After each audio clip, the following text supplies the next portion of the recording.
कैसे हो आप लोग। आई होप आप लोग बहुत ही अच्छे होंगे और आप लोगों की प्रिपरेशन भी बहुत ही अच्छे से चल रही होगी।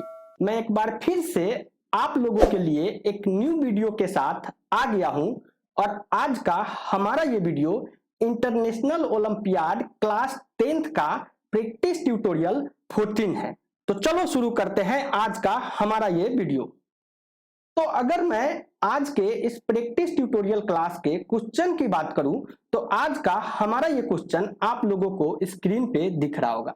ये जो क्वेश्चन है इस क्वेश्चन में कह रहा है find the value of x। मतलब कि सर यहाँ पे हमें एक अलजेब्रिक इक्वेशन दिया हुआ है और इस इक्वेशन में x हमारा वेरिएबल है। मतलब कि ये जो गिवन इक्वेशन है वह वन वेरिएबल का एक अलजेब्रिक इक्वेशन है जिसमें जो वेरिएबल हमारा है वह x है और इस x के वैल्यू को, इस x के मान को हमें इस क्वेश्चन में कैलकुलेट करना है। तो इस क्वेश्चन को सॉल्व करने से पहले अगर मैं कंसेप्ट की बात करूं कि सर इस क्वेश्चन को सॉल्व करने के लिए किस किस कंसेप्ट का यूज किया जाएगा, तो आज का जो हमारा पहला कंसेप्ट है वो क्या है कि सर हम लोग जानते हैं अगर दिया हो a पे पावर m माइनस n तो इसको हम लोग लिख सकते हैं a पे power m divided by a पे पावर n। ये हमारा आज का पहला कंसेप्ट है। अगर मैं सेकेंड कंसेप्ट की बात करूं तो जो आज का हमारा सेकेंड कंसेप्ट है वो क्या है कि सर अगर कभी भी दिया हो a पे power m is equal to a पे पावर n तो इसको हम, ये जो इक्वेशन है ये कब सेटिस्फाइड होगा, जब m का वैल्यू n के बराबर होगा। ये दो कंसेप्ट है। इस दो कंसेप्ट को हम क्या करेंगे, इस क्वेश्चन को सॉल्व करने में यूज करेंगे। अब हमारा जो नेक्स्ट स्टेप क्या होगा, इस क्वेश्चन को हम सॉल्व करते हैं। तो इसके लिए हम सबसे पहले हम इक्वेशन को लिख लेंगे। यहाँ पे हमारा जो गिवन इक्वेशन है वो है 8 पे पावर x माइनस 2 प्लस 2 पे power 3x is equal to 65 divided by 16। ये हमारा गिवन इक्वेशन है।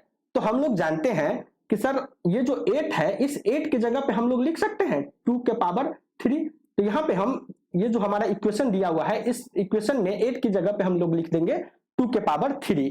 तो जो हमारा इक्वेशन, नया इक्वेशन जो बनेगा वो हो गया 2 के पावर 3 का होल पावर क्या दिया हुआ है x माइनस 2 प्लस 2 पे पावर 3x जौ का टॉ और is equal to 65 divided by 16 जौ का टॉ दिया हुआ है। उसके बाद हम लोग एक कंसेप्ट सीखा था कि सर हम लोग जानते हैं कि अगर a का पावर m दिया हो और इसका होल पावर n है तो इसको हम लोग लिख सकते हैं a का पावर m इंटू n। इस कंसेप्ट को हम यहाँ पे जो हमारा इस इक्वेशन का जो पहला एक्सप्रेशन है इसमें हम यूज करेंगे। तो इसके लिए हम लोग लिख सकते हैं 2 का पावर 3 इंटू और यहां पे दिया हुआ है x माइनस 2 जौ का टॉ प्लस 2 का पावर 3x जौ का टॉ is equal to 65 divided by 16 जौ का टॉ। अब क्या करेंगे हम, यहाँ पे इसको सिंप्लीफाई कर लेते हैं। तो क्या बनेगा 2 का पावर 3x माइनस 6 प्लस 2 का power 3x is equal to 65 divided by 16 जौ का टॉ।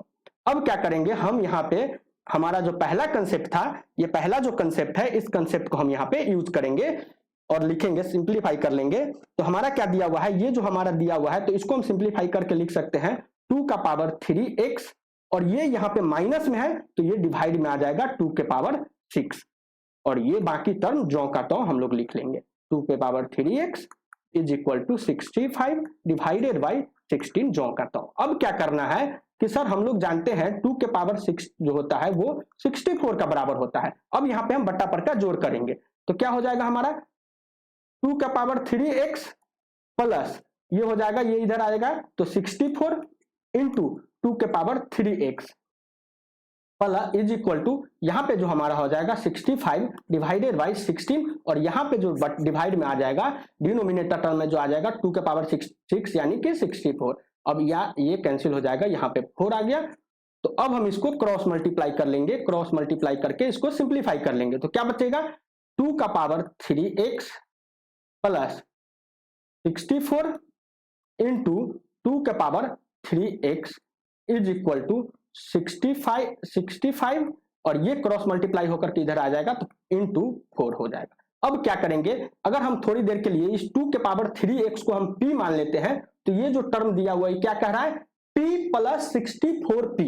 तो एक p ये है और एक 64p ये है, तो टोटल दोनों एज हो जाएगा तो क्या बचेगा 65 इंटू p। p क्या माने थे हम लोगों ने 2 के पावर 3x, ये हो गया। और इस साइड जो का तो 65 इंटू 4 जो के तो है। अब यहाँ पे इसको कैंसिल आउट कर देंगे तो हमारा जो बनेगा, जो टर्म बनेगा वो हो गया 2 पे power 3x is equal to 4। अब क्या करेंगे हम, सर इस 4 को हम लोग लिख सकते हैं, जो हमारा टर्म आया है 2 के power 3x is equal to 4 को हम लोग लिख सकते हैं 2 का पावर 2। अब इस पे हम जो हमारा सेकंड कंसेप्ट था, इस पे हम सेकंड कंसेप्ट लगाएंगे और देख लेते हैं हमारा जो सेकंड कंसेप्ट क्या है कि सर यहाँ पे दिया हुआ है a पे power m is equal to a पे पावर n। ये इक्वेशन कब कंडीशन सेटिस्फाई करेगा, जब m का वैल्यू n के बराबर हो जाए। तो यहाँ पे हम सेम इसी तरह से यहाँ पे लिखेंगे कि सर ये 2 पे power 3x is equal to 2 पे पावर 2 है, तो ये इक्वेशन तब सेटिस्फाई करेगा जब 3 पे power 3x is equal to 2 के बराबर हो जाए। तो यहाँ से जो हमारा x का वैल्यू आ जाएगा 2 डिवाइडेड बाई 3। ये जो हमारा x का वैल्यू है इस क्वेश्चन का, गिवन क्वेश्चन का सॉल्यूशन हो गया। तो आज का जो इस इक्वेशन दिया हुआ है इसका जो सॉल्यूशन की बात करें तो इसका सॉल्यूशन हो गया x is equal to 2 divided by 3। ये आज का हमारा आंसर हो गया। तो इसी तरह हम लोग गिवन क्वेश्चन को, इसी तरह हम लोग जो अलजेब्रिक इक्वेशन होता है इसको हम सिंप्लीफाई करते हैं। तो आज के लिए इतना ही, इससे आगे हम नेक्स्ट वीडियो में कंटिन्यू करेंगे। Thank you so much.